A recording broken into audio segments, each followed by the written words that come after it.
တာတုံလိုမျိုးတဲ့ဒီ1ဆက်လေးလိုချင်တယ်ပေါ့နော်အမကိုလာပြောရတဲ့သဲလေးတွေရောက်ပြီနော်အများကြီးရောက်ထားတယ်ဟိုပါပေါ့ तू က3နှစ်4နှစ်ဝတ်တဲ့ site ပေါ့နော်ဒါအခုဒါအမရောက်တဲ့ဟာတွေကလေလက်တိုရှိမယ်သဲလေးတို့လက်ရှည်ရှိမယ်ပေါ့နော်လက်တိုလက်ရှည်အထည်တွေကစုံသလားမပြောနဲ့အယောင်လေးတွေလည်းစုံသလားမပြောနဲ့နော်သဲတို့နော်ဒီမှာကြည့်တထုပ်ကြီးပဲနော်အဲ့တော့လိုချင်တဲ့သဲလေးတွေပြန်ရောက်ချင်တဲ့သဲလေးတွေအမကို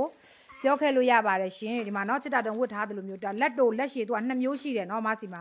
ပစိုးအစင်လေးတွေကလည်းလှပါတယ်ဒါဆိုလို့ရှိရင်တော့ခြီပစိုးပေါ့နော်ခြီပစိုးဒါဆိုလို့ရှိရင်တော့သူကဒီမှာရွှေခြီနော်ဒီလိုမျိုးတွေရှိမယ်လေးတွေဆိုလဲအရန်လှပါတယ်နော်ဒီမှာကြည့်လိုက်နော်ပိုးပစိုးပြောရလို့ရှိရင်တော့ရိုးရိုးခြီပစိုးပေါ့နော်သူကဒီမှာအစင်လေးအရန်လှတယ်အစင်လေးတွေအရန်လှတယ်နော်ဒါဆိုလို့ရှိရင်တော့ဒါခလေး3နှစ်4နှစ်ပေါ့နော်3နှစ်4နှစ်ဒီမှာနော်အစင်အရန်လှပါတယ်ချစ်တာတုံလိုမျိုးဝစ်ချင်တဲ့ညီမလေးတွေခဏခဏလာမေးလို့ပေါ့ဒါမှတင်ပေးတာပစ္စည်းလေးတွေเนาะအများကြီးရောက်ထားတယ်အဲ့တော့ယူရှင်တဲ့သဲလေးတွေမြန်မြန်လေးလာပြောလိုက်เนาะအမဖောက်တယ်လဲပေးတယ်เนาะမြန်မြန်လေးလာပြောလိုက်ပါရှင်အဖေတွေကတော့မြင်တဲ့အတိုင်းပဲအကုန်လုံးကလေ